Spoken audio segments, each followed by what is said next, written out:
intimate relationships, which all of us here are in that. So it's important for us to learn the best way to handle these relationships. Okay. Moving. Oh. Okay. We'll do it later. Okay, guys, you got it all set up? Mom, you all set up to answer the answer to that. That's interpersonal conflict. So, interpersonal conflict. When couples in relationships fight, argue, it is considered interpersonal conflict. And then we have a quote from my textbook.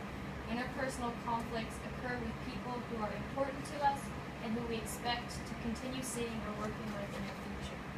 So interpersonal conflicts with people who we want a future with. Okay, we good? I know, right? About interpersonal conflict. There are 4 characteristics to define interpersonal conflict. 1. The conflicting parties are interdependent. 2. They have the perception that they seek incompatible goals or outcomes, or they favor incompatible means to the same ends. 3. The perceived incompatibility has the potential to adversely affect the relationship if not addressed. 4. There is a sense of urgency about the need to resolve the difference. Again, these are 4 characteristics to define interpersonal conflict.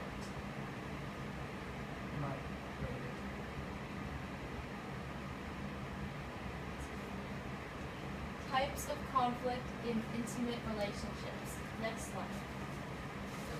Relationship issues. Breaking rules, norms, or boundaries that both partners have agreed on. Another type of conflict. Personality issue. This focuses on whole behaviors such as you are selfish. Behavioral issue focuses on how we have done something or what we have done. This concerns specific and individual actions. Is this making sense to you guys? Great. Yeah. Perfect. Need more time Is to there another copy on this one? write down. Okay, next one. Conflicts are not bad. What a lot of couples don't realize is that conflict is inevitable. It is normal to have conflict in intimate relationships.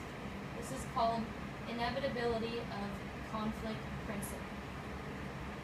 When in very close relationships considered interdependent, more issues are likely to occur.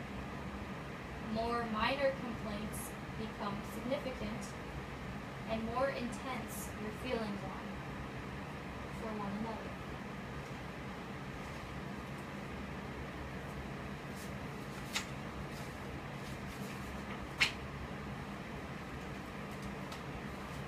Okay, conflict management. Even though I mentioned conflict is inevitable, it's important to learn how to properly act in those situations. Violence is never the answer. Conflict is a relationship's way of adjusting and adapting to changes in the surrounding environment. People have to remember that they are not born with the skills to manage conflict, but that the skills are learned.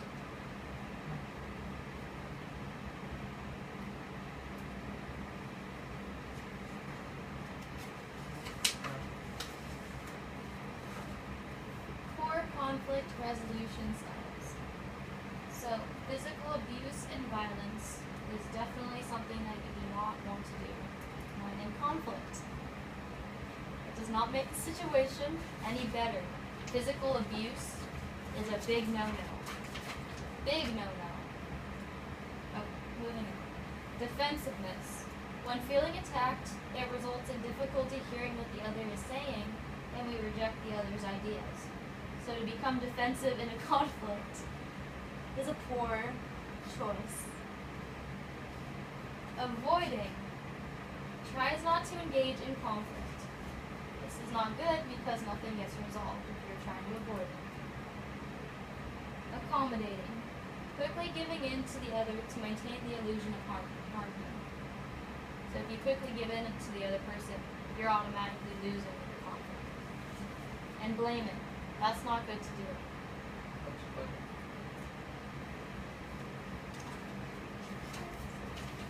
Okay, next we have gunny sacking. This is storing up hurt and anger until you explode. Sometimes when people are very shy and quiet, don't want to cause conflict, they store up their emotions and then it just gets the best of them. Okay. Schismogenesis. I can't say it. Schismogenesis. Behaviors of one person intensify the behaviors of another. So this is if someone starts yelling at the other person, then that intensifies the other person to then yell back, and it just builds up. Competitive conflict escalation cycle. Focus on winning that partners are unable to respond to integrated messages. And lastly, we have passive aggressive, which I know I'm guilty of. This is my poor conflict style, which is trying to win a conflict while appearing to be cooperative, with the intention of inflicting physical or psychological pain, injury, or suffering on your partner. But what's good about this is learning these things that you're doing, and then you consciously know so you can kind of work on it. Okay. Now we have functional conflict resolution styles.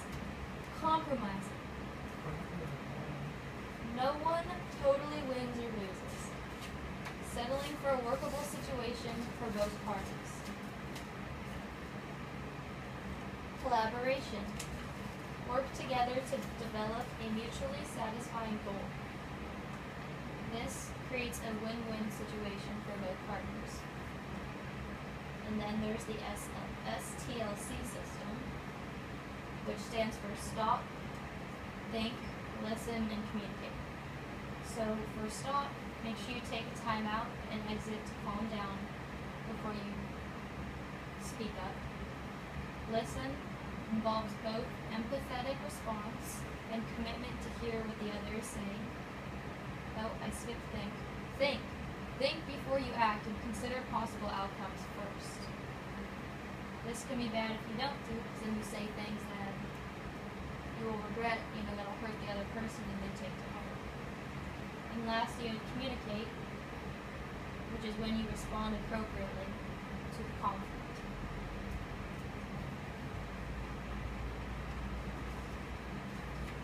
Okay, functional conflict resolution styles continue. We have I statements. Focusing on I think and I feel, etc., rather than you did this, you did that, you are wrong. Focus on making it about about yourself. Creativity.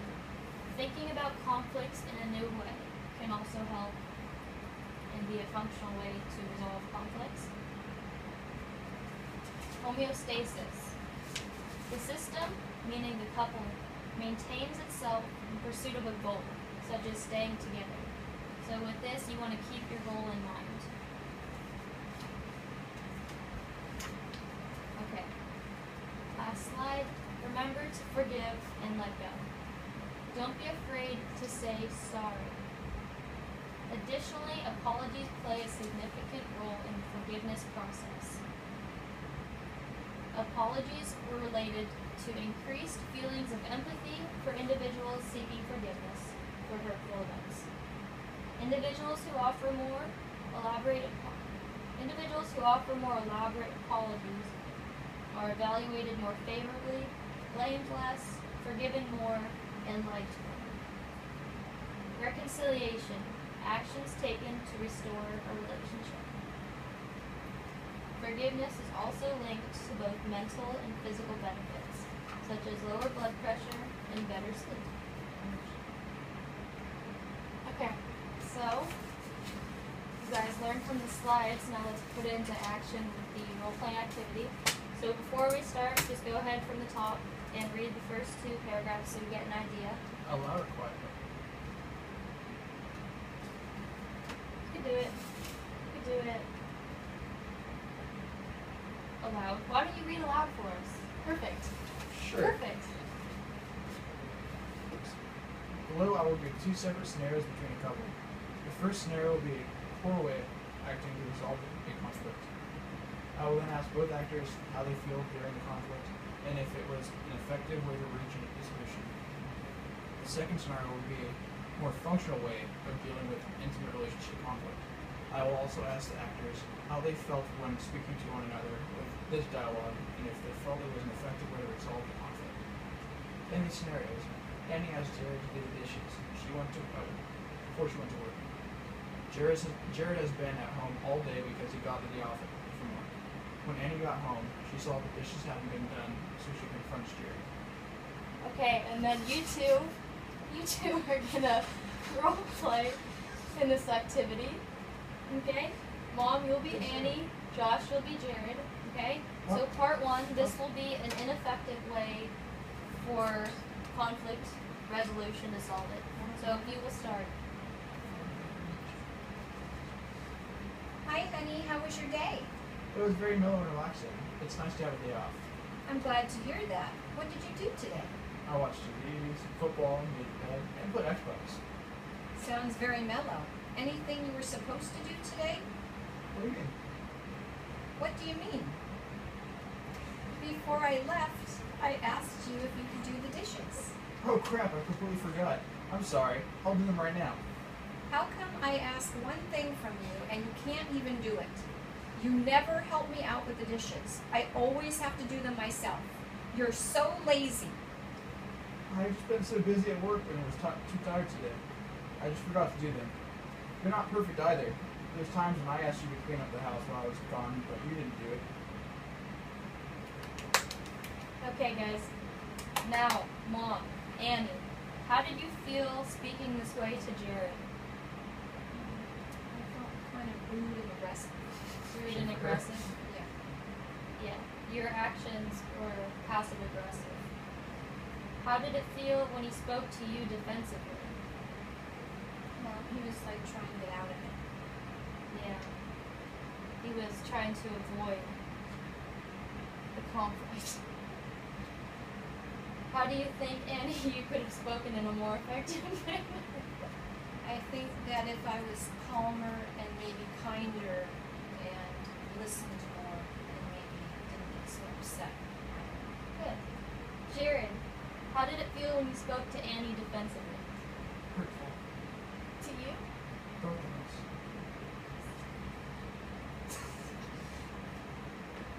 It was hurtful for both of us. How did you feel when she criticized you? Not happy. How could you have spoken in a more effective manner? By understanding what she was trying to get from it and talking back to her and basically resolving both of our conflicts. Okay, now we're gonna do this one again. More. So, Annie, if you want to start. Hi, honey. How was your day? It was very mellow and relaxing. It was nice to have a day off. I'm glad to hear that. I can see that you didn't do the dishes. Oh crap, I completely forgot. I'm sorry. I'll do them right now. You're fine, honey. I just feel that I'm the one who mostly does the dishes. I would like it if you would try to be better about helping me with them. I will definitely work on that for you. I want to be better about it and make you happy, not stressed. Thank you for understanding, honey. Okay. Annie, how did you feel in this conflict as opposed to the first? It was calm, and I don't think that it wasn't in a yelling manner and accusing. It was gentler and kinder. So you feel it was more effective? Yes. Jared? Oh, what were you? No. Express your thoughts. No, I think he would listen more by doing it in this tone rather than the other tone. Yeah. You heard? Jared, how did you feel in this conflict versus the first? I feel like she handled it and approached it a lot better, which was a lot less likely to cause me to have a reaction towards it. So, in all regards, it made the situation better. Good. So you feel it was more effective? Absolutely. Good. Okay, students. Hope you learned a lot. Absolutely. And yeah, take this with you throughout your intimate relationships and just focus on how you could better react and think before you speak.